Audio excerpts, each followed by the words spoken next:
Screen Junkies Movie Fights.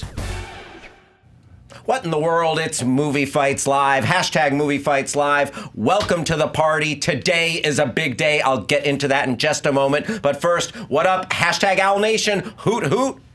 Where are my owls at? You guys, the championship belt is on the line today. And we have the top contender and the champion in the house. Without any further ado, let's meet the participants, the combatants.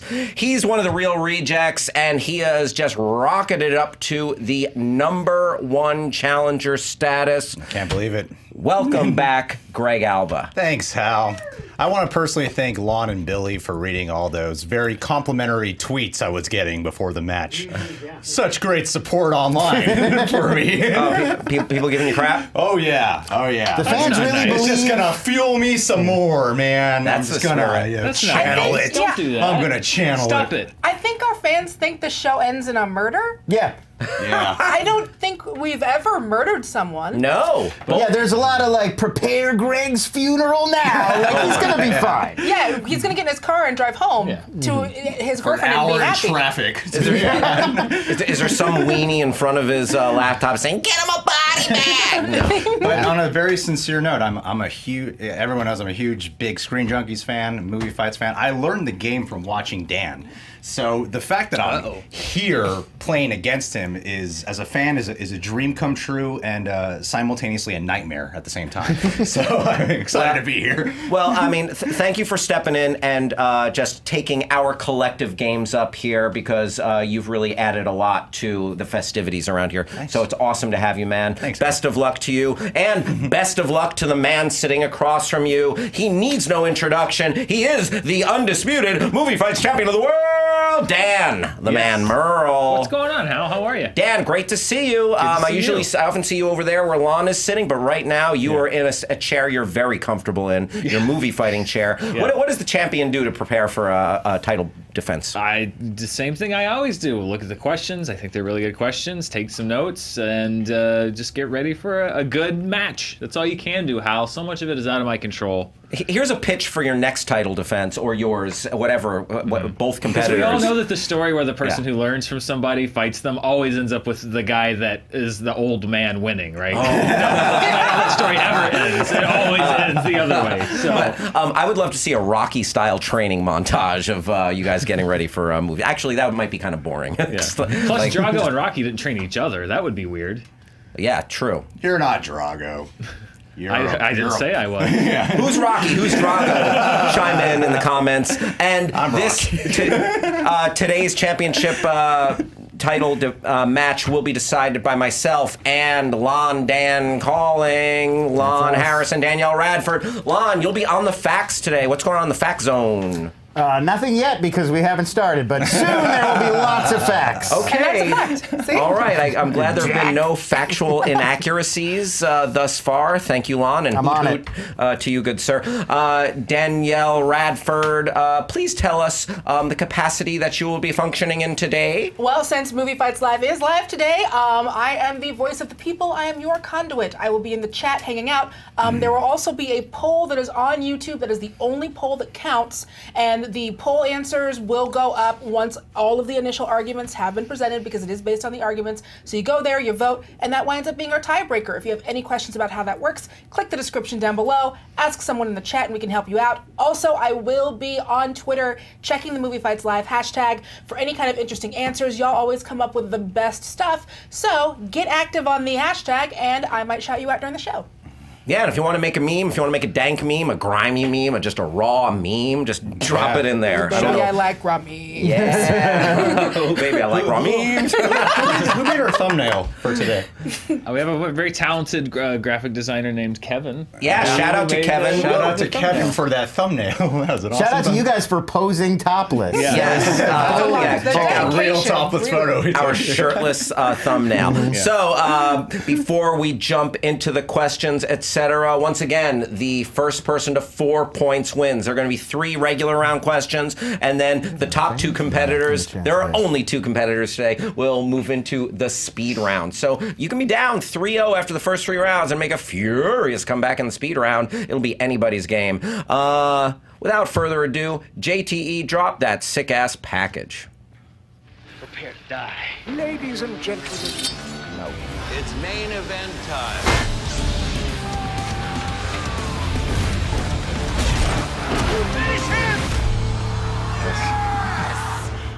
Thank you, Thor. Yeah, Greg cocking his arms like Henry Cavill. Why isn't that in there? Mission Impossible Fallout. Okay, here we go. Question number 1 of movie fights. Who's the best actor or actress in movies today? Wow. Easy one. Easy. No brainers around here. Yeah. championship, guys. Yeah. All right. The best actor or actress working today, and we're going to start with Greg. Yeah, I'm gonna be straight to the punch here. Tom Hardy is my pick. Some people might consider that the obvious choice. That, you know, like you always hear Tom Hardy for any new casting announcement. Oh, Tom Hardy should be in the role, but there's a reason why. Because the guy can literally do pretty much anything in any medium, like film or television, and he could switch it up between genres consistently. He can do blockbusters, smaller films. He's great in shows like Peaky Blinders, and he's an actor without a doubt who consistently embodies his roles. He can change his accent up countless times, and he's like the master of accents. He can morph his body language so often, all the mannerisms, and when he physically changes his body, it's not like, oh look, Tom Hardy gained some weight or he bulked up. It's all in support to amplify his character.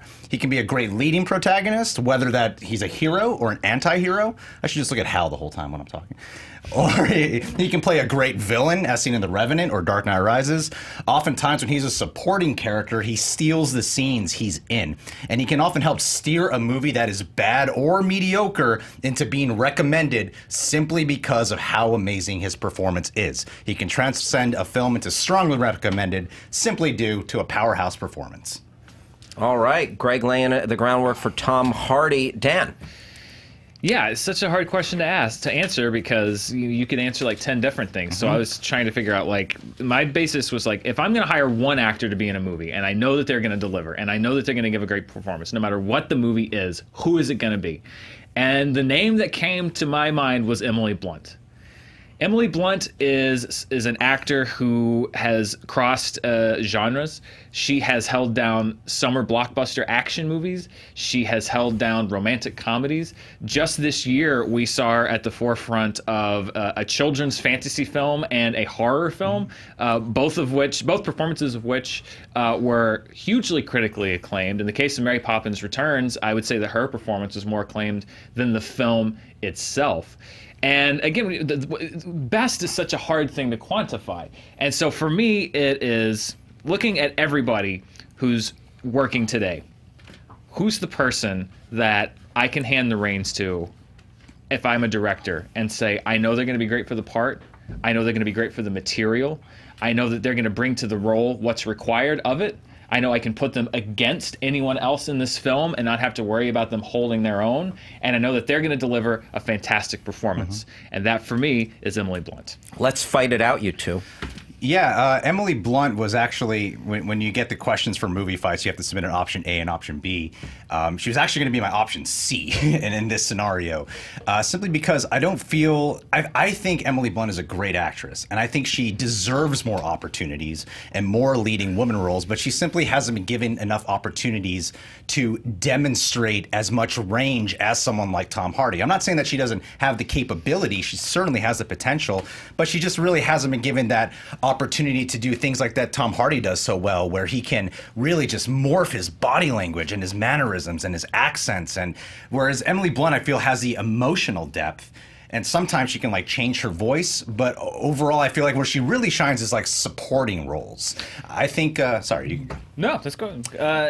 I disagree. I disagree because first of all, it's not lead actor. It's whatever kind of part are they going to work in. Emily Blunt has held her own against Tom Cruise. She's held her own against Miss Piggy. She's held her own against Aliens. She's held her own against kids. I mean, I don't think it's what kind of roles specifically you're going to give an actor. I think she's been given some great opportunities. I think she's underrecognized for the opportunities that she's been given. But she was just as great in Sicario as a DEA agent against Benicio del Toro as she was in A Quiet Place with John Krasinski, which is a completely different type of film, a completely different vibe, a completely different feel and tone, and she's just as brilliant in both of those. Tom Hardy, I was a fan of Venom largely because of Tom Hardy. But my problem with Tom Hardy is, first of all, I think that he does one thing really, really well in a lot of different genres, which is play the heavy. Play the authority, play the guy, the intimidating guy. So many of his roles fall into that bucket. Not all, but I would say most. And secondly, the other thing about me with Tom Hardy is while I am a fan of his, you're right, he does do a lot of things. He does change his voice. He does do big accents. He goes big. And more often than not, when I'm watching Tom Hardy in a movie, I'm not thinking about how seamlessly he's blending into the role. I'm looking at the film and going like, oh, look what Tom Hardy's doing. That's what I thought during Venom. I didn't think about, oh, look what Eddie Brock's doing. I'm like, wow, Tom Hardy's going crazy in this role. And I think sometimes it works to the detriment. I would argue that The Dark Knight Rises, he was a distraction.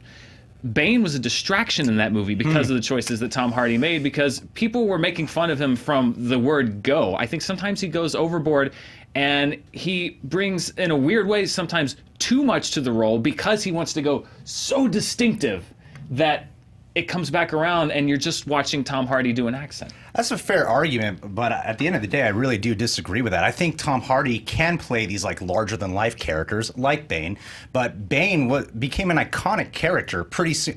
Normally with comic book characters like that are so different from the source material itself, it's vastly different than the source material. He made it his own. He had to follow. I feel like that's a very underrated performance in a lot of ways, actually, of how he had to follow up Heath Ledger's The Joker, because for years people were cosplaying as him. For years people still do that Bane voice because it's an iconic voice. So even though you might, subjectively speaking, might not have been a big fan of it or was distracted by it, it became an iconic role. And I also think he doesn't always play huge characters. I feel like there's a lot of restrained performances. Like in the movie Locke, he demonstrated something that very few actors can do. Locke is just, the camera's only on him the entire time. Yes, there's actors who are coming on the speakerphone, but he's the only actor you see on screen, and that's a very restrained performance. And I also think movies like Warrior are a very restrained performance, where you can get like the tough, brooding side of him, but it kind of harkens like a Marlon Brando-like performance. But then when he does the bigger characters, I think he really does shine a hell of a lot. It's always impact. I think it's so cool that he can play the big characters, the intimidating characters, and then play the more just regular guy kind of characters. Like I remember when he really came onto the scene. He did Bronson first, but then he did Inception following it. And for some reason, Inception, he's not a big character in that. Yet people were really curious about this dude. People were, usually when I see a Tom Hardy best of list, they usually rank Tom Hardy's work on there. And I also think Tom Hardy's just got the best eyes in the business, because there's something about like looking into the soul of an actor through his eyes. He can play these roles like Mad Max, where a lot of his face is covered a lot of the time, or Dunkirk, or even Bane, where you don't see his face, just his eyes, but you can like feel into his soul, which I think is a rare quality. Emily Blunt, I think literally, I just don't think she has demonstrated anywhere near as much range in her performances. And I also think that when she does leading roles, more often than not, she's not the talked about thing of that movie. A Quiet Place, the real star of that movie that I found to happen was John Krasinski's filmmaking achievement. Or with Sicario, I felt everyone was talking about Benicio del Toro primarily. So when there was a follow-up, everyone was really excited for Benicio, but there's no backlash of the fact that she wasn't returning for Sicario 2. I think when it's a supporting character, she does a good job. I think she's a really great actress, but she just simply hasn't had enough opportunities to demonstrate anywhere near as much embodiment and transformation as much as Tom Hardy. See, but the transformation, acting isn't just transformation, and I disagree about A Quiet Place. Emily Blunt was the person that was getting Oscar buzz for her performance in that film, not John Krasinski. So much of the film, up to and including the very last shot, rested entirely entirely on Emily Blunt. Not only her performance, but largely her wordless performance. Yeah, which I think she's good in the film. I think she's really good. I'll give you being the only guy on camera, and I'll put that right up against literally not being able to talk and having to play the entire film or much of the entire film completely with body language and on your face. Those are both. Tom Hardy does that with Mad Max, though. Well, I'm just saying that it's not like she has not risen to the same kinds of challenges, which is sort of what you're saying, is that she has not risen to the same kind of challenges that he does. I don't think that's true. And then also the fact that she's not the standout, even in movies where she has the lead. Look at something like Mary Poppins Returns, which just came out. Not only was she the standout in that movie, she took on a task that most people would not have taken on, in the sense that Julie Andrews as Mary Poppins is one of the very few cinematic performances that people are like, that's untouchable. Right. You cannot, you shouldn't even go near it. It's stupid to go near it because you'll never be that good. She went into that role and made it her own. The conversation coming out of Mary Poppins Returns was not like, oh, well, she's no Julie Andrews. I don't really find it that... She took that role and she made it her own, which is really hard when you're working with a role that big. That is one of the biggest challenges. So I think that she has had the opportunity to take on a big challenge like that, and she succeeded. She has had the opportunity to take on the lead. She and Tom Cruise are the co-leads of Edge of Tomorrow. True. And she held that movie just as much as she did. I would not say that she's largely in supporting roles, but even in supporting roles, she excels. Devil Wears Prada. No, I think role. she's good. Like Tom Hardy, who I think is good in everything. I think Emily Blunt is good in everything she does as well. I think that everything Emily Blunt has essentially done in terms of range, Tom Hardy has done that, but even more so. I have not seen Tom Hardy dancing with animated penguins.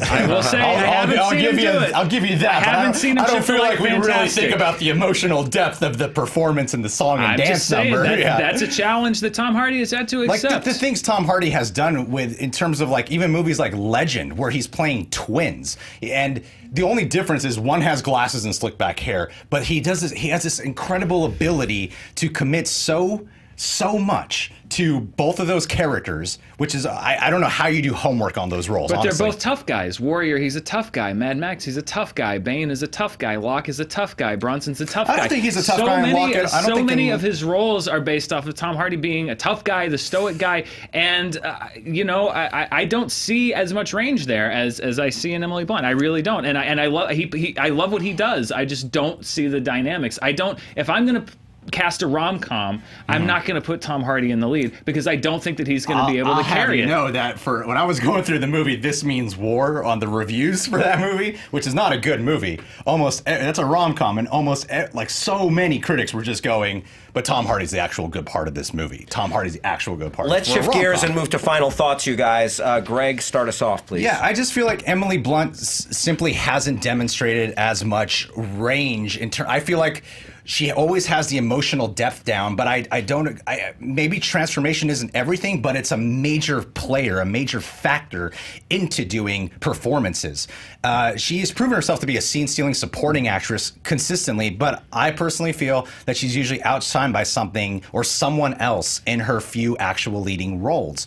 Mary Poppins Returns was the one movie I can really give to you where it's like, yeah, everyone was talking about her, but I don't really think that's a role with a lot of depth.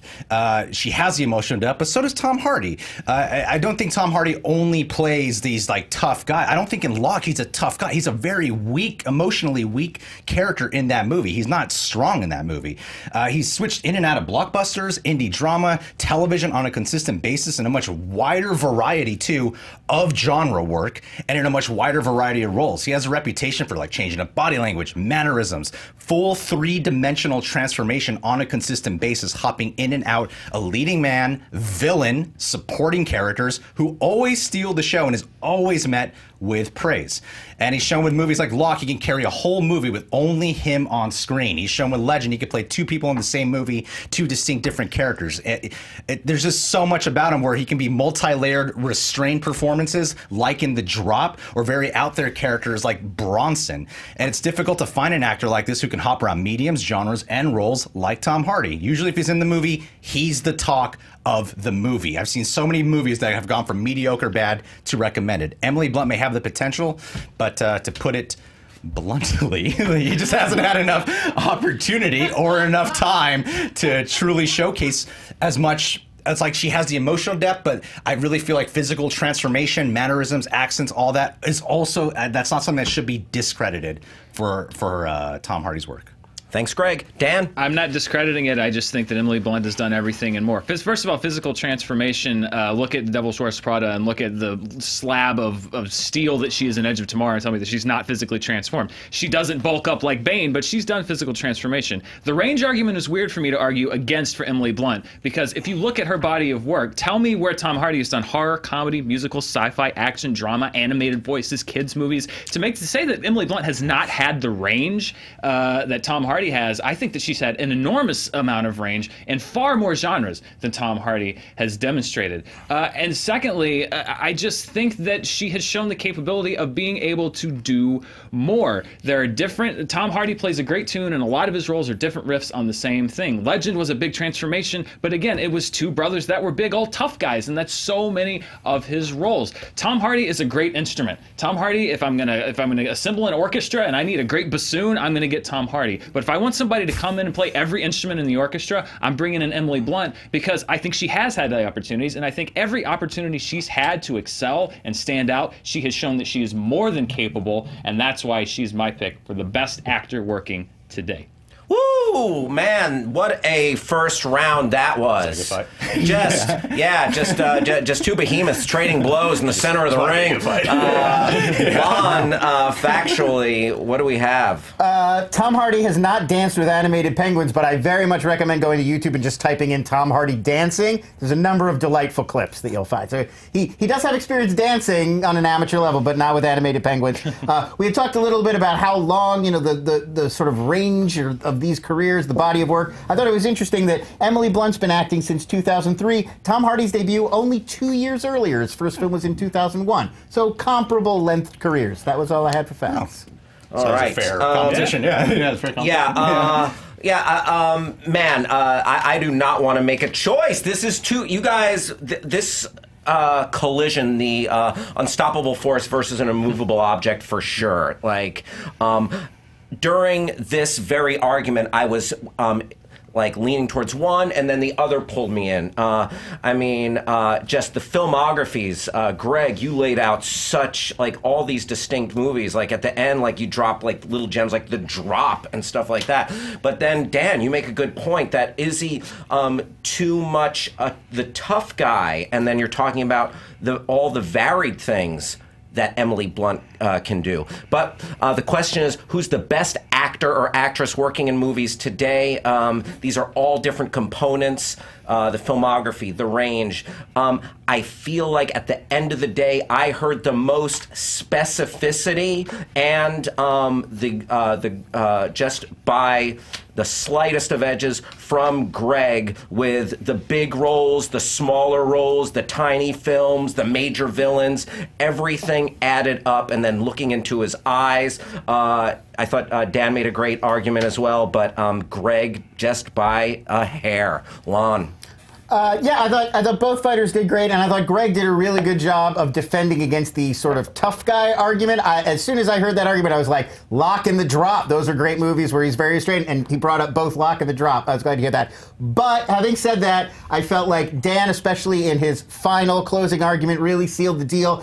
So much of the debate came down to who had the better range, and I think Dan made a great point that Emily Blunt showed tremendous range in basically every genre that there is. I thought that was a really compelling argument he made at the end. I'm going with Dan. It's 1-1. We're going to the internet to decide. Danielle Radford, the voice of the people. The voice of the people with 64% of the vote, it is Emily Blunt. Wow. 35% of the vote goes to Tom Hardy. Wow. Some other things that the people, other names that were brought up, your Meryl Streeps, your Tom Hanks, your Christian Bales, your Amy Addises, your Joaquin Phoenixes, your Kate Blanchetts, your Denzel Washingtons, your Viola Davises, your James McAvoys. I want to, I can't even quote one of these. There's so many. It's too many. But y'all, go to Quarter Pirate, all one word, on Twitter.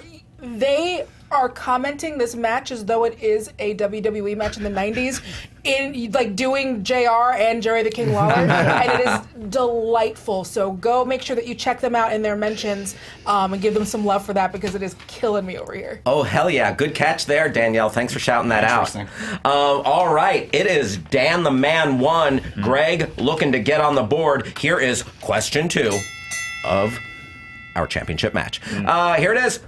Of the films actually nominated, what should win Best Picture this year?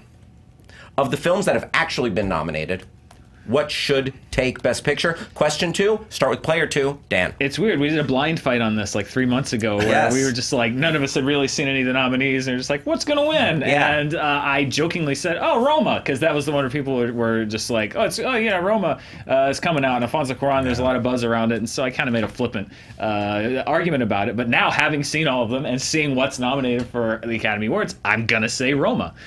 For a lot of reasons. First of all, I think that when you're looking at Best Picture, it's not even what's good, because I would argue that most of them, someone thinks all of them are good. There are no universally acknowledged dogs in the Best Picture race. So then it's all comparison. Why I think Roma should win is, when the Academy is, when you look at who's going to hold that Best Picture Oscar, for me, I think you want to give it to the movie that best exemplified both the craft and the impact that filmmaking can have.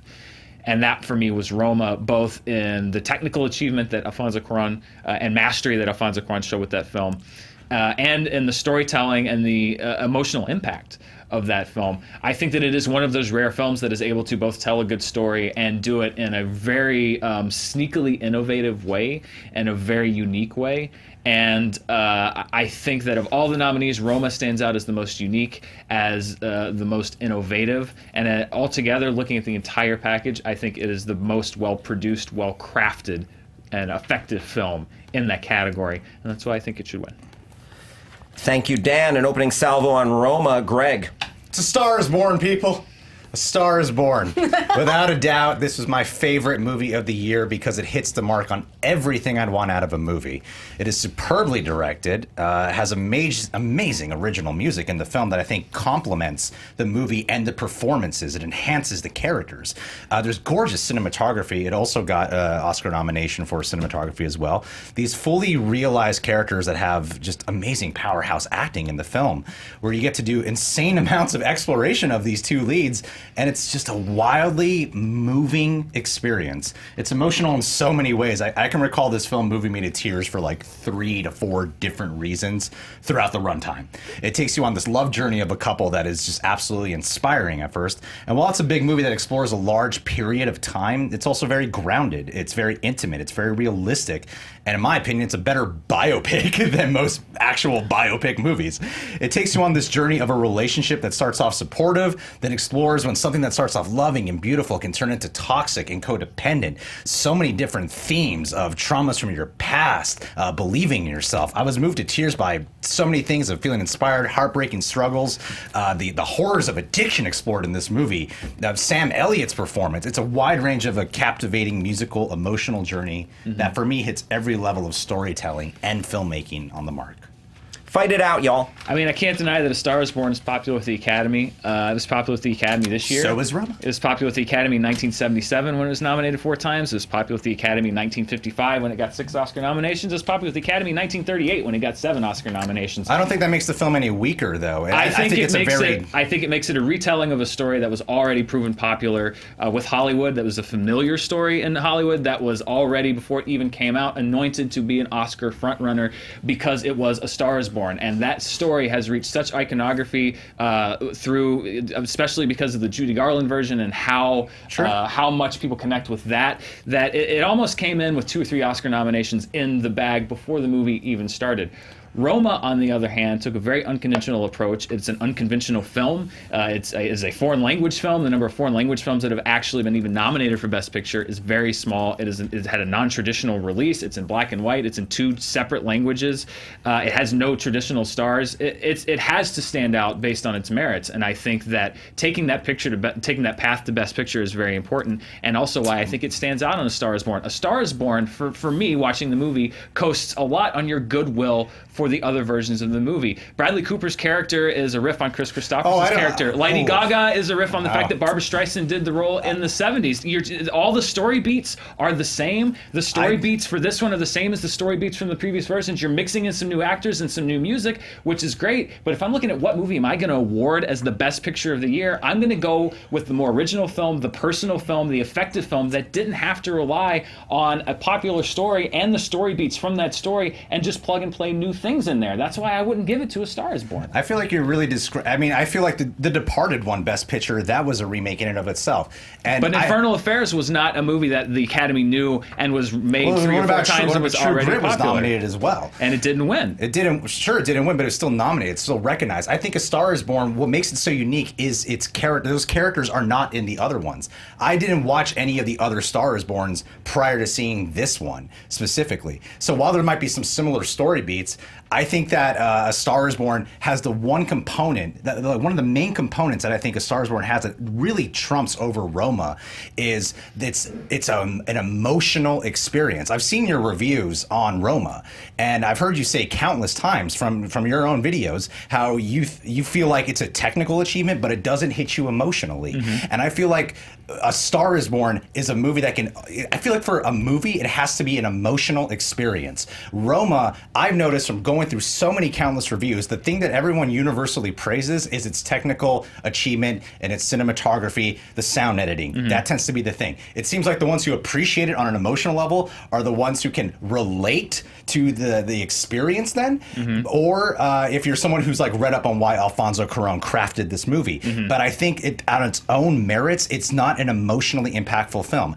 I found, personally for me, I was like how you said, I was more of an observer, but I wasn't in it. I find it that it's. I thought it was a really kind of boring. Actually, I was very much bored throughout the whole movie. It doesn't emotionally move me, and I feel like A Star Is Born has a lot more universal themes that can move an audience member that I think are important. And I think Roma is limited in that capacity. This is a nice bit of trickery you tried there, but I'm not going to fall for it. I'm not going to put my subjective account of the film and say that, well, because Roma didn't move me, then it didn't move anybody, and it's not an emotional film. I'm not just talking about you. But I'm there are talking a lot about of people, like, yes, everybody is moved by films that they relate to. That's how movies work. I didn't relate to A Star Is Born. Why not? Because it felt rote. It felt like I've seen this rise and fall before, because not only has A Star Is Born been made 3 times, they've used that pattern in countless other movies. That's what kept me out of The Star Is Born, and I think that does transcend more than the subjective emotionality of Roma, more than like, did it move me personally, did it move some, it moved a lot of people personally. Star Is Born moved a lot of people personally. It's not about what's the most emotionally affecting movie of the year. It's like, what movie should win Best Picture? And I think it should be the movie that is completely crafted from Alfonso Cuarón, one of the best directors working today, a completely, almost a dream, a vivid memory of his that came out of his head, that was a construction, a completely original construction. The fact that, and those things can be self-indulgent, the fact that he came out and he made it something that was so well put together and that did affect a lot of people, and it is a very affecting story. It's a very deep story. It deals with a lot of big issues, just like A Star Is Born does, but it does it in a way that doesn't riff on what people have already said and done. I don't want a movie that wins Best Picture that is a remake of a movie that people already love. I don't think that should be recognized. I think originality and craft should be recognized. I think A Star Is Born is totally... what makes A Star Is Born this version original is the fact that you have unique characters. The characters are not from the other ones. They are from the other ones. It's the same characters from the Chris Christopherson Barbra Streisand version. Just because there's something that's a level of inspiration from it doesn't mean it's the same. I feel like the characters of Roma are very generic, bland characters. When was the last time you saw a naked bow staff fighting man in the movie? Roma was the first one I saw. Is he the main character in Roma? He's one character. He's one character who I could probably count like 20 minutes of screen time in that movie. The Star Is Born is about an established star who has a young protege who eventually usurps him and has to deal with the consequences. And the other 3 versions were just about an established pop star who finds a young protege who eventually usurps him, and they have to do the consequences. What is emotionally truly effective about Roma, though, on a universal level? I feel like the themes that are explored in this, if you're talking about certain specific plot points, I'll give you that. But I think there's so many different elements of themes in that movie that are explored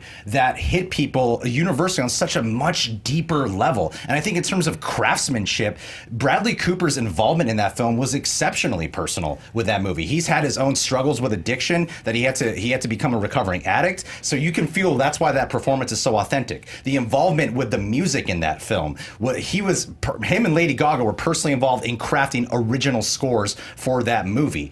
There's no movie out there last year in 2018 that actually really moved me personally, and I feel like Roma is something that is kind of just you have to be a very specific kind of audience to really enjoy that film. What is that audience? That audience are the people who really look into why I feel like there's a lot of people, when I hear a lot of reviews, they go into that movie and some of them are just like, yeah, I appreciate it technically, but then when they hear Alfonso Cuarón's meaning and reasoning for it, then they really like it. I think a movie should stand on its own merits from its own experience. I think watching it at home, I was very much bored. I think you said you saw it in the theaters, yeah, and it was a fantastic experience in the theater. And I believe in that same review, I said you cannot watch the film landscape of 2018 without seeing Roma, because I said just because it didn't move me doesn't mean that you should not recognize the exceptional craftsmanship behind that film. That's from that same exact Let's review. go ahead and move to final thoughts. Dan, we'll start with you. And again, I think that you sort of helped make my point for me, which is that you said when people dig deeper into the film, then they connect to it and then they understand more about it.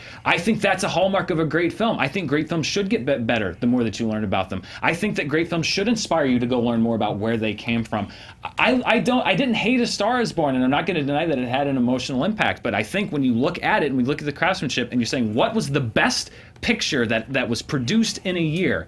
Is it the movie that is very universally accessible, that does, in my opinion, and I think very objectively in some other ways, specifically it's an adapted screenplay that does rely on a story that's been done many, many times, that has goodwill, that has an emotional attachment to a lot of people that they brought into the movie already? Or is it the film that is a wholly original creation that did affect a lot of people emotionally and that did inspire a lot of people to go and learn more about it, learn more about where it come from, and then appreciate it on a whole new level? That's the kind of movie that I want the Academy to put its stamp on, to say, we're telling you that this is the movie that you should go out there and see, because you are going to continue to find new things in this because it's so deeply crafted and well constructed. A Star Is Born, I liked it. I know that a lot of other people like it, but Best Picture is a very special mark, and I think it should be a mark of originality, of craft, and of depth. And those are the things that I think Roma has more than A Star Is Born.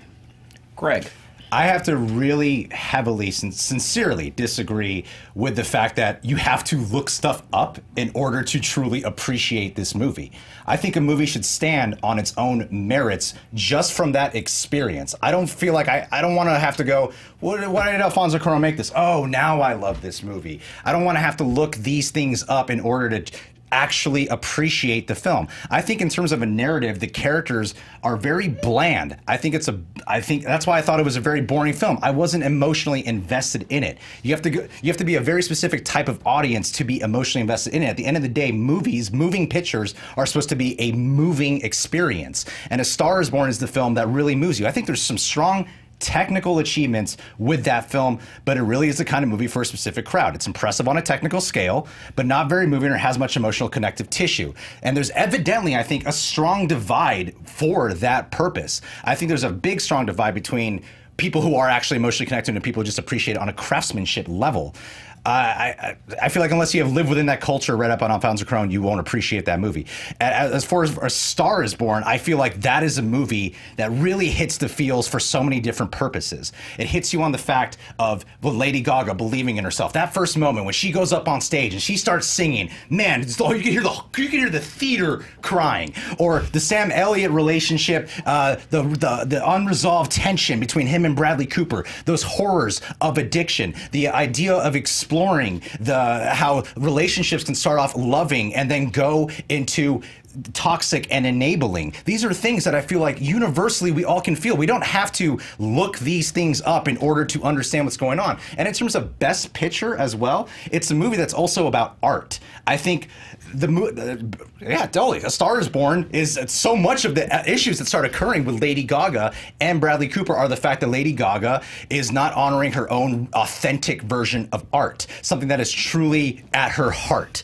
And in that, hey, that rhymed. But in that movie, it's so much about staying true and authentic to who you are as an artist as well. And I feel like for Best Picture, you got to have that. I think it's a technical mastery in its scope, the time, the journey, storytelling, directing, acting, editing, cinematography is especially delightful in that movie. The original music enhances the emotional journey in it. Roma keeps you at a distance, whereas Star is Born transports you in there to a strong, emotionally felt, character-driven narrative. It has to be a movie. I think Best Picture has to be a movie that can move an audience in a more universal way, that also has the skill and craftsmanship and the depth of a worthy Best Picture. Time. Okay. Woo! Quite a throwdown. Wow. Lon, what do we got factually? I did not really have any facts to check. Everything I heard was clean. They had the amount of remakes of A Star is Born right. We had all the names right. Mm-hmm. Everything good.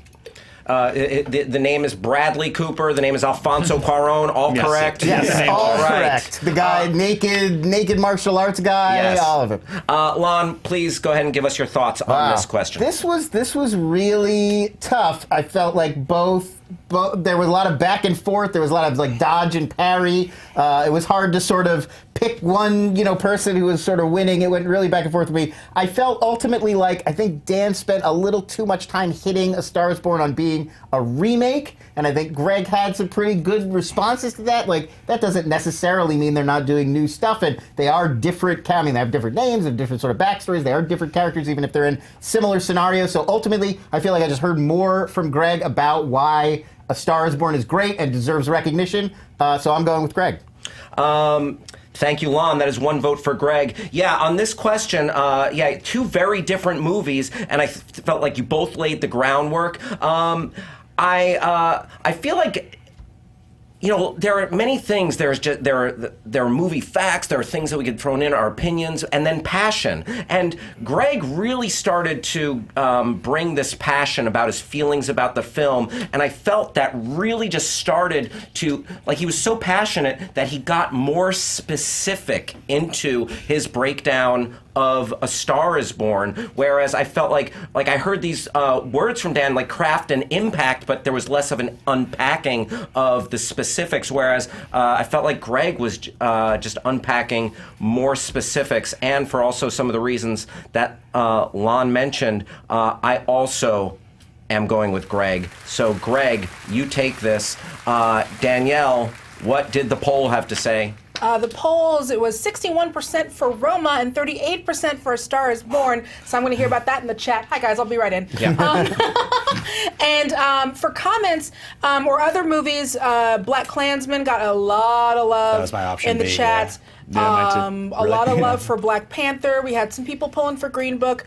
And I mess this up every time. I'm so sorry. It's EY Geekness, all one word, on Twitter said, I think this is interesting because it shows how there is no real standout of the 8 Oscar nominees this year. There are 8 films, and they all have arguments against why they should win, which is something that I feel like we've been talking about. I agree. Yeah. So I thought that was a really great. I would have picked none of the above if I could have picked my actual one. What's the actual one? There's a few that I would have argued over any of the other 8. Hereditary being number. Hereditary, but that's more personal. There's some other ones that would have been like... Eighth grade was robbed! Okay, sorry, I get passionate about that. So we are tied up 1-1. Oh my goodness, you guys have come to play. Here is question number 3. I'm sweating so much. God. What's the most underappreciated movie of all time? Oh, that simple question? Yeah. Wow. Championship match. I didn't Yes. spend 3 hours trying to find an answer for this one. All right. So back around, Greg, you'll start us off. What is the most underappreciated movie of all time? Okay. Well, I have an odd pick.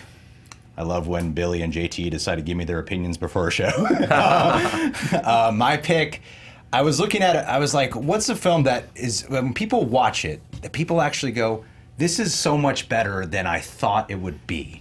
And for me, I had to go in my heart on this one because I wrote like, I'm sure Dan did too, I wrote like 25 movies down. And then I found myself just going, I gotta go in my heart. It's gonna seem like an odd choice, but I feel like I have a good defense for it. And that's the movie Walk Hard, the Dewey Cox Story. To me, it's a spoof comedy of musical biopics that drastically underperformed at the box office, and it did not make its money back. It was a big flop. But it's without a doubt one of the best spoof comedies in that genre of spoof comedy. It's one of the best in that genre. And I admire a well-crafted comedy. I feel like comedies often nowadays, it feels like they usually have like 2 to 3 cameras pointed on actors and they just let them improv and then they like, oh, let's make a movie out of this. Let's edit this together.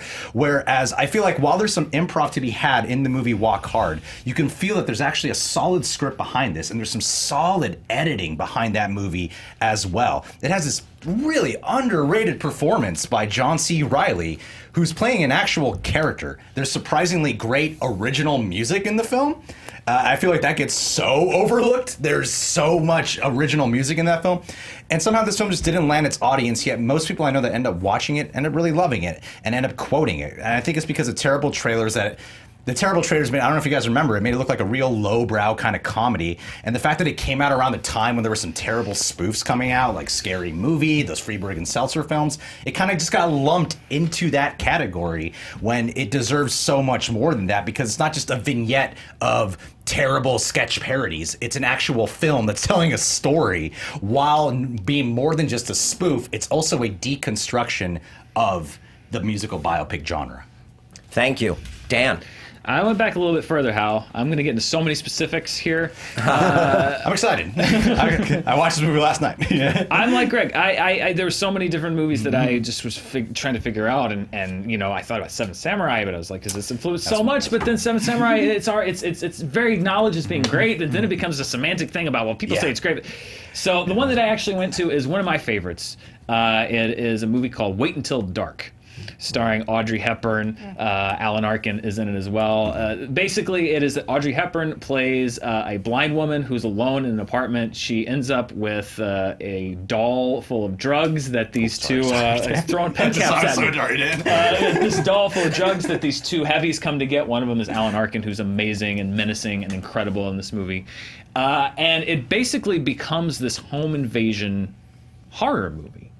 And so much, it influenced so much of what would come later, and yet is so unrecognized by so many people. I would wager that most people haven't even heard of Wait Until Dark, and yet it did so many things that the horror genre would pick up 10 years later. When people talk about the you know, the final girl against the killer, they talk about Halloween. They'll talk about, you know, sometimes Black Christmas. You know, they'll go back to the early slasher films. Not many people talk about Wait Until Dark, which was a one-on-one showdown between Audrey Hepburn and a killer in her apartment. When people talk about, you know, the great jump scares, they'll go back as far as maybe Jaws, or they'll go up to Cat People on like a film technical level. Very few people talk about the jump scare in Wait Until Dark with Alan Arkin jumping out, which was one of the best jump scares in cinema history. Not usually cited when people talk about great moments in horror films. Even amongst Audrey Hepburn fans, when people talk about Audrey Hepburn, they talk about Roman Holiday, and they talk about Breakfast at Tiffany's, they talk about all these other movies. Not many people talk about Wait Until Dark, which is one of her best performances. Silence of the Lambs is so heralded for, you know, the Clarice Starling, especially this end scene with her and Buffalo Bill down in the basement. That's Wait Until Dark. That's the end of Wait Until Dark. There's so many bits and pieces of this movie that would inspire directors and that would become part of the landscape that influence things later on that I think trace heavily back to Wait Until Dark, and yet this is not a movie that is cited in the genre or as a hugely influential film, when I think it really was, and underappreciated. I mean, to help sort of, to be part of the opening movement of so many things that persist today, and to not be cited as one of the first films to do it, except, you know, if you Google 3 articles deep into most undervalued or most underappreciated or 10 horror movies you may never have heard of, Wait Until Dark doesn't belong there. It belongs up there with the big boys, and that's why I picked it for the most underappreciated movie. We got 2 big boys right here. Fight it out, big boys. It's going to be a weird argument since we both like our movies. Well, I watched Wait Until Dark last night for the first time. You can rent it on YouTube, guys, in case you guys didn't know. So I watched it last night, and while I was doing research on it, I didn't find that personally, I wasn't going, this is an underappreciated movie. The year it came out, it was one of the most financially successful films that year. It had its heyday. It received Golden Globe nominations. It received an Oscar nomination for Audrey Hepburn. I'll give you that it's definitely faded in popularity, for sure. Like, no one talks about it in this year or last year, no. But I was looking at some stuff, and in 2001, 36 years after it was released, this is decades later, it was honored by putting on, I want to make sure I get it right, AFI's 100 Years, 100 Thrills list. And then... what number? I don't know exactly what number, but it's on the list, though. And that's decades later. There's been a lot of films that came out within that 36-year period in that genre. And in 2004, Bravo ranked it number 50 or something like that. You can fact check somewhere there. 100 scariest climaxes of all time. So I feel like this is decades later that it's been that after it came out. And so to be a box office success, to have all the appreciation in its day, I don't feel like it's underappreciated. I feel like it's overlooked. I feel like it's faded in popularity. Whereas Walk Hard is a film that never had its due. All right, I want to talk about this because I decided to try a little experiment. Because in my review for Bohemian Rhapsody, I cited Walk Hard. And I said this movie without Rami Malek would be Walk Hard. Like, that to me was the picture of the Surface music biopic. And so I just Googled Walk Hard Bohemian Rhapsody. I got through 4 pages of reviews referencing Walk Hard, Walk Hard. It's like Walk Hard. It reminds me of Walk Hard. It's like Walk Hard, the Dewey Cox story. It's Rock. I mean, so many people in their analysis of Bohemian Rhapsody specifically went to Walk Hard and cited it as the picture of the ultimate parody of this music biopic. I think that it's like Office Space. Yes, it didn't do well at the box office and it didn't make its money back, but it has grown in popularity every year since, to the point that it's now cited as the key parody of a certain type of film genre. It's like Austin Powers. It's like Office Space. Movies that didn't make a lot of money but found their audience on home video. Everyone that I know has seen Walk Hard. People talk about how funny it is. It didn't get lumped in with Epic Movie and stuff. It's part of the Judd Apatow science. It got lumped in with those movies, which is considered a really good part for comedy. Is one of the movies that helped jumpstart the comedy scene from those movies. Yeah, maybe over time some people have started to pick up on it, but I don't feel like that's honestly a ding against me. The fact that when you watch Bohemian Rhapsody, that you're like, this is Walk Hard. I feel like if Walk Hard was more popular, Bohemian Rhapsody wouldn't have been the film that we got. So it felt like so evident. Like, did these filmmakers not watch that? And I feel like that the fact that Bohemian Rhapsody is a film that came out 2007. Walk Hard came out 11 years after Walk Hard, shows how great this film could be with aging. But this is the most. That's what I mean, though. This is the most underrated movie of all time. But it was like 40 years after, though. But Walk Hard is gaining in popularity of all time, and I would argue that, like, if it's getting more popular as time goes, off of Google searches is what you're going off of? No, not off of Google searches, off of reading reviews from outlets, dozens of them, that know the movie, that know the language of the movie, that know what it's about, can relate it to a current day release. That shows to me that the movie is gaining in popularity over time, which is what happens. Whereas you're right, Wait Until Dark was a popular movie in its day, but it's not a movie. It has faded over time, and I don't think that it should have. Not just because it's a good movie, but because it has so many hallmarks in the genre, particularly in the horror genre, that later films like Halloween would be celebrated for as the progenitors of, as the originators of, as one of the first to do this. But just because it was the first, does that mean it was better? Okay, I'm trying to make sure we don't get caught up in this too much of a semantics argument here. Okay. But I mean, I feel like we just kind of have to based off the question, though, because when you're saying underappreciated, I got to bring it back to the fact that your film was financially successful, and the fact that it had Oscar nomination, the fact that decades later, it was being put on like best of lists, prestige lists. First of all, the AFI does 15. They did a list a year, and everyone was getting. They ran out of things to do, and they would get so specific that it's not surprising that Wait Until Dark would pop up in one of those lists. I don't even know what number. I watched that Bravo thing. It was like a Halloween like multi-part special that had like 100 different movie moments on it. And again, Wait Until Dark was one of them. But what did you say it was like number? What number was it? 50 or Like something. 50 or something. That's the whole point. There's so many movies. Let's go ahead and shift movies. gears here. Greg, final thoughts, please. I think Walk Hard, that movie was actually a financial disaster that was much smarter than the marketing for the film will have led you to believe. There is a wildly underrated performance by John C. Reilly. There's underrated performances by Kristen Wiig, Jenna Fisher in there. Hilarious cameos. It's one of those great spoof comedies that is also a deconstruction of a genre. It's something that is actually not recognized. It's just not recognized for how brilliant of a film it is. How super insanely witty and smart. And the fact that it's a comedy that's a spoof movie, but they managed to put in like hilarious original music in there, or have hilarious montages in there. I feel like people who watch it start quoting it, but it never got the prestige recognition. It didn't make the money. It's the fact of the matter is, it's so much more underappreciated than Wait Until Dark is. Wait Until Dark was appreciated in its time, and maybe in 2019 no one is talking about it, but that doesn't mean it's not recognized for its quality. It was a financial success, received award nominations, and nearly 40 years later, it was being put on prestige lists. So clearly, it had a good time span of appreciation. The Bravo 100 Greatest Scare Moments is not a prestige list, I would argue. Well, it's still a best of list being recognized. Okay. It's just been over 50 years. It's been over 50 years. So it's faded in popularity, just like how there's so many films from the 60s that were amazing that have faded in popularity. And I wouldn't say, and I watched Wait Until Dark, and I know this is very subjective, but the fact that it was a financial success, received nominations, and is not ever really considered to be in the top 10 best, I don't think it's one of the best of its genre. That's just my personal opinion.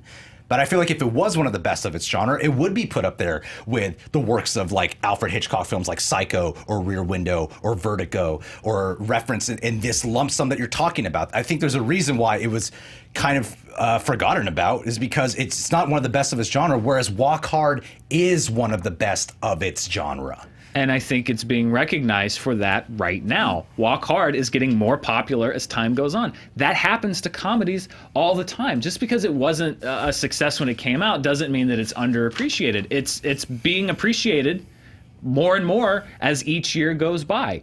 Wait Until Dark, again, it's not about popularity at its time. I think that helps make the point. It was a popular film at its time, so popular in fact that it went on to influence other films, but now has been forgotten as part of the fabric of the genres and the different conventions in film that it created, that it inspired. Like I said, even amongst Audrey Hepburn, what she's remembered for, Wait Until Dark, is not one of the iconic films, when in fact it was something she got an Academy Award for, and that should be appreciated. I think the fact that it got so much prestige when it came out, and now is a film that isn't remembered by many people, I think that is a mark of an underappreciated film. It's not just that it was a good film that people have forgotten about. That happens a lot. I think it was that it was part of a genre, the horror genre, at that time that was mostly Vincent Price movies. It was one of the films that helped birth the modern horror genre. And it is not remembered as one of those films. Being one moment on Bravo's 10 Scariest Moments list does not mean it has a legacy. Appearing on one AFI list does not mean it has a legacy. It should be on a lot of AFI lists. It should be one of those films that is counted up there with Halloween and Psycho in the suspense genre. And it's not. And it's not just because it's good, it's because it has things that other films would later do that they are celebrated for, like Silence of the Lambs, like Halloween, that Wait Until Dark is not celebrated for. That means that the film is underappreciated, to me. Time. Wow. That's all I heard was us defining underappreciated. Great stuff, fellas. Lon, where are we at with the facts? No, get out of here, Hal. You don't want none of this. Uh-oh. You don't want none of this shit, dude. It's a walk hard. So we mentioned that Walk Hard was released around the same time as some other parody films. That is true. Walk Hard was released in 2007. That's the same year that Epic Movie came out, and the following year both Disaster Movie and Superhero Movie were released. So this was it was the height of the horrible post parody movement. We also mentioned some lists. Wait Until Dark is it appears on BFI's top 10 Audrey Hepburn films. It appears at number 55 on AFI's 100 Thrills 100 Years list, and it's number 10 on Bravo's list of the 100 scariest movie moments. One more thing about Wait Until Dark that I think is interesting comes from director Terrence Young, who also directed the first 2 James Bond films, Dr. No and From Russia with Love. And Thunderball, I think. He also later did Thunderball. That is true. Oh, wow. Man, thank you, Lon. You came through with some serious facts there. Facts, Lon. Those are facts. Yeah, so just another close race here.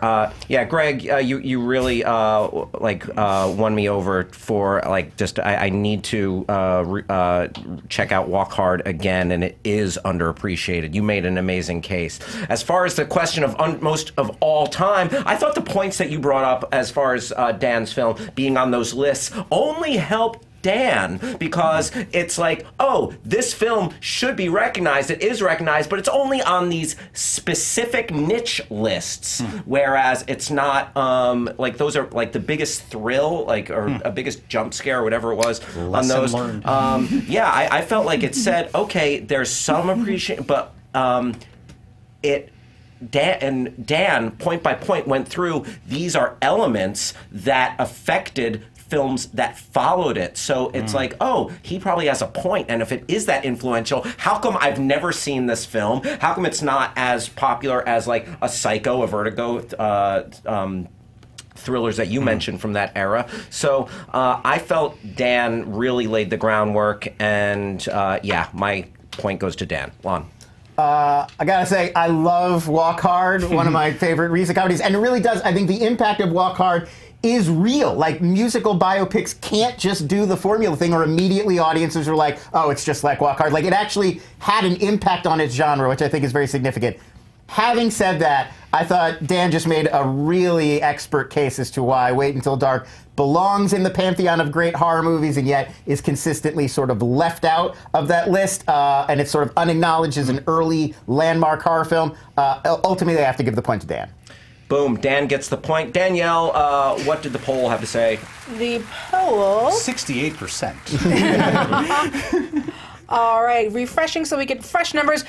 You know, it was actually closer. So Wait Until Dark got 55% with Walk Hard at 44%. Other movies that people brought up, Starship Troopers, I saw a lot of. Someone said Mr. Nobody, which is a movie I have not heard of, so it's got to be one of those. Scott Pilgrim got some love. A few other, Without a Clue, which I guess is a Sherlock Holmes story with Ben Kingsley and Michael Caine.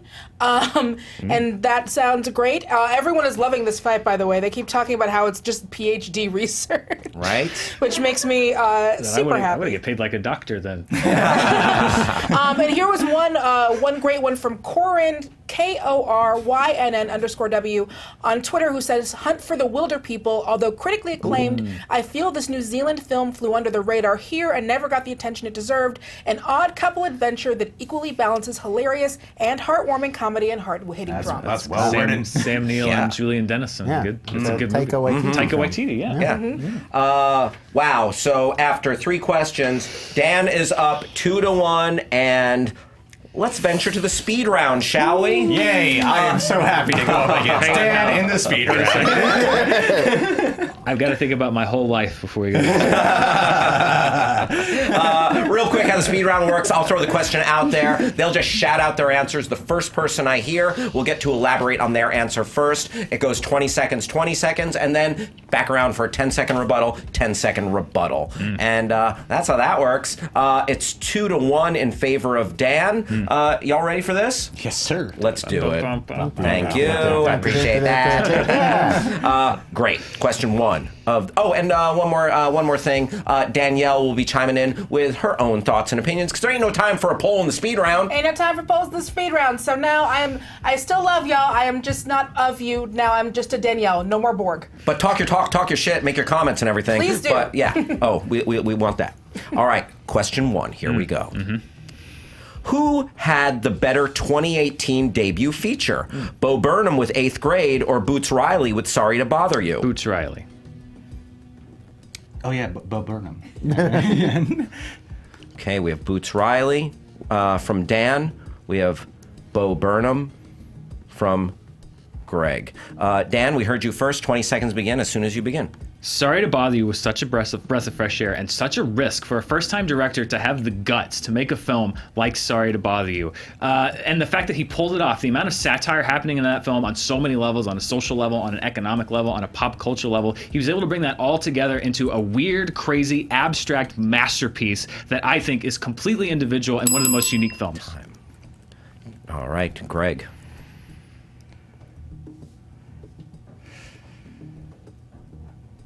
Okay, sorry. Eighth Grade was a film that I recently watched, and I was just floored by it because of the fact of how it felt insanely authentic. Yes, Sorry to Bother You does have a lot of its weird zaniness about it, but I really think that it's not really for everyone. I feel like you get to a point where it's just a little too much. You really have to suspend your disbelief way too far, whereas Eighth Grade is something everyone can really relate to. And I think that's what puts Sorry to Bother You over the top for me is you can relate to Eighth Grade easily, whereas Boots Riley was playing big with a huge risk. That's a great mark for a first-time director, and he pulled it off. Relatability is great. I think Sorry to Bother You is risky, but I also think that it's more about its ideas and less about its characters. When I would rather watch a film that's really about its characters and being put on that journey through there. It was kind of like a comedy with a lot of these like dramatic horror elements in there. Woo, man. Good stuff, you guys. Wow. Danielle Radford, what do you got? Oh, you know, so I mean, I guess it's basically a fight of, is it about someone who takes a big swing and hits their first time out, or is it about something that is ultimately more relatable? I will say that both of those are great, but I feel like Greg did a really good job at hitting back on some of the points about Sorry to Bother You, so I'm gonna go with Greg on this one. Thank you, Danielle. I shouted out my love of Eighth Grade earlier, but in this case, I felt like Dan just got really into some of the fabric of Sorry to Bother You, that it was a huge risk, the social commentary, and which you simplified by calling it like weird zaniness. I felt like that was a way oversimplification of so much that was going on in this movie, and Dan really sold me of just like, he took that huge swing and he accomplished, like, that voice was clear and heard. Even though I prefer Eighth Grade, I thought Dan just zeroed in on that, so I'm going with Dan on that. Speaking. Two of my favorite movies of the year. I like both of these arguments too. Sorry to Bother You. Yeah, there's a lot going on this round. Ultimately, I felt like Greg, in his final argument, kind of helped Dan a little bit. He was saying how many different things Sorry to Bother You was accomplishing, and how many different things it was doing, and how sort of big and wild it was. And I think those are points in Sorry to Bother You's favor, and backed up sort of what Dan was saying about how bold and original and brave it was. So I'm going with Dan. Boom. That is one for Dan. 3-1. God, go see Sorry to Bother You. That movie is so so good. Yeah, really they're great. both great. They're both great movies. Yeah, they're both great. I think both of these are top 10 2018 movies. Absolutely. See those movies. It is 3-1 Dan. This is actually game points. So, Greg, you need this to keep her going. Yeah. All right. Game point for Dan. Here we go. Question number 2 of the speed round. Best Spike Lee movie. Do the Right Thing. That's a good one. Ooh, I'm not too familiar with Spike Lee's filmography. I guess I will argue Black Klansman. Okay. I'm not familiar with his filmography that much, yeah. We have It's up there. We have Black Klansman from Greg. We heard Dan with Do the Right Thing first. 20 seconds begin when you speak.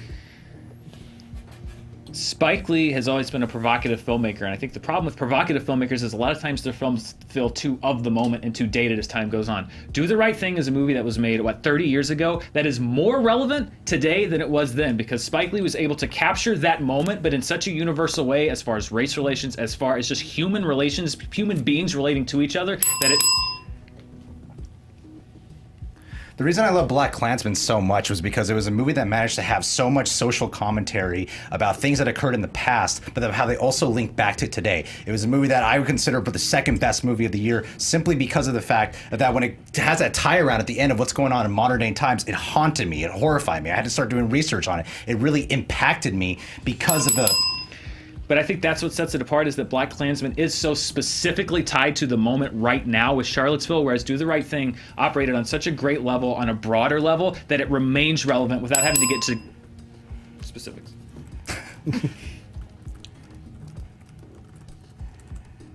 I think it's actually more powerful, the fact that it's about today, because of the fact that it's actually not, the movie doesn't take place in today. It takes place years ago, showing that times haven't really changed that much. I think that's a compliment to the power of the filmmaking. Ooh, boy. Good stuff, you guys. Let's go to Lon. Oh, I gotta go first. Second. Definitely two of Spike's best movies. Both great arguments.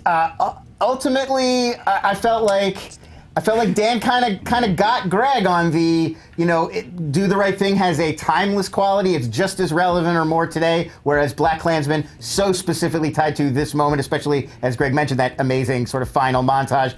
So I think just barely, it's a slight advantage, but I would give this one to Dan. That's one for Dan. Daniel Radford, would you favor us with your thoughts? I have to agree. I thought that it was a great argument about when you talk about what the difference between something that is so much about something happening right now and about this moment versus something that is timeless and that is successful. Me personally, I would have picked School Days, but apparently, since neither one of you decided it was important enough, I'm going to go with Dan. Clockers, too. Dan, you are still the movie fights champion. Thank you very much. Oh, wow. Greg, well fought. I know everybody always goodness. says their last fight is the hardest, but I cannot think of anyone that made me work harder for it than Greg. I'm serious. Like, thanks. I'm 100% serious, dude. Like, you killed it. So Thank you for a great fight. Yeah, I have the easy job over here, but it was super freaking hard because, like, listening to both of your breakdowns, like, I was in a very unenviable position right here, having to pick those two because you were both so damn good. Dan, thoughts, feelings, shout-outs? I love this game. Yeah. I love this game. I love this fight specifically. I think I say that every time I fight, that I love this fight specifically, but I really like these last several fights because, in the last little bit, just because it's been great to just come on and have a great debate, have disagreements, and just hash it out in a fun way and in a way where, it's just a great conversation and a great debate. That's what I love doing. So this is really fun for me, and thank you, Greg, for a great fight. Thank you. Hell yeah! I feel like it is like PhD film school stuff. Like you guys, and there's passion because like we're all fans here. It was so much fun to just be this close to the action. Greg, well played, good sir. Well played. Thanks. Yeah. I first off, before I thank everyone here at Screen Junkies, I want to thank my girlfriend Olivia and my best friend John for putting up with my anxiety leading up to this fight. Because I was not easy. I was not. I mean, the idea. I am such a big fan of Dan Murrell specifically. Like I have to. Like I always say Screen Junkies, but I do watch Charting with Dan, and I do watch Screen Junkies News every single day, or the 5 days a week it's on, and so. The idea of Dan disagreeing with me for an hour and arguing with me was like, oh my god, that's kind of terrifying. So I had to really work past that psychologically throughout this game. And no, it's just an absolute honor to be here. I started off as a fan of the show, and now that the fact that I got the opportunity to be up here with you, I've never done anything with Dan. So this is fun. Yeah, this was fun. I love fighting someone for the first time too, though. Like as much as I love fighting like Spencer and Joe, it's so much fun to fight somebody I've never fought before because it's like improv. I don't know what improv is like, but I imagine it's what improv is like. Yeah, it's like you don't know where they're going to come at you or where their sneak attack might be. Yeah, for sure. But yeah, you really came in and held your own, and just, man, you made it. Yeah. Every choice was difficult. Please tell everybody where they can find you. The Real Rejects, people. The Real Rejects. Go watch my Avengers Endgame sketch. I put a lot of hard work into that thing. It's the channel trailer. Go watch it right away. And follow me at the Greg Alba on Instagram and Twitter. That'd be amazeballs. Heck yes. Thanks, Greg. And yeah, I imagine like coming in to face Dan one-on-one in a movie fight is like, oh, I have to face the Undertaker at WrestleMania. Yeah, it was like Jesus Christ. Yeah, awesome work. Lon, please say hi to everybody and tell them something special. Hi, everybody. Follow me on Twitter at LONS, and I'm doing a podcast about Game of Thrones for the new final season, along with Ken Knapsack and some other great people. Casterly Talk. Find it wherever you listen to it. Great pun. Thank you, Lon. Danielle Radford, thank you for being the social media hostess with the mostess. Well, thank y'all so much, and I will say thank you on behalf of the rest of my people in the chat, my chat people. Yeah. Greg, you are getting so much love in the chat and online. Really? People are I loving only got this 1 fight. point. That's amazing. They were accusing us of rigging it in Dan's favor. That's how It definitely worked. That's how much they love the you. speed round. I was like, Dan's definitely got. Yeah, it was a fantastic fight, and like and I think it's so great that you're always like, I'm such a fan, but you're also like, you're a peer, bro. Yeah, that's it's true. great. It's What so would nice. the upside be in rigging movie fights? Is there a Vegas line I don't know about? Should I be getting a piece of the action on this show? How else do you think Should I make my tempt rent? it? All of our sponsors they want a consistent champion, so you know you gotta all keep of our zero movie fight sponsors. you gotta keep young brands happy, I guess. Like if I had to sit here and like judge like a rigged match, that would be just boring junk. That would super suck. Yeah. But so final thoughts. Everyone in the chat's really happy. Find me all over, and also J.K. Simmons. Y'all happy? What was that? I don't get Explain. It's the chat. Just Yeah. love It's J.K. Justin. Simmons. You know, They just love he J.K. is- Simmons, and they've been begging for Yep. me to shout him Once out. again- Terrific counterpart, everybody. It's a great undervalued show. Right on. Danielle, always giving the people what they want. And thank you for watching this championship match. Appreciate you. Please come back again next week and follow me on Twitter, Instagram, at Hal Rudnick. And gotta say, thanks again to Owl Nation. Hoot, hoot. Percival in the house. See you next time, everybody. Oh, and thank you, JTE and Billy Biz. Bye-bye.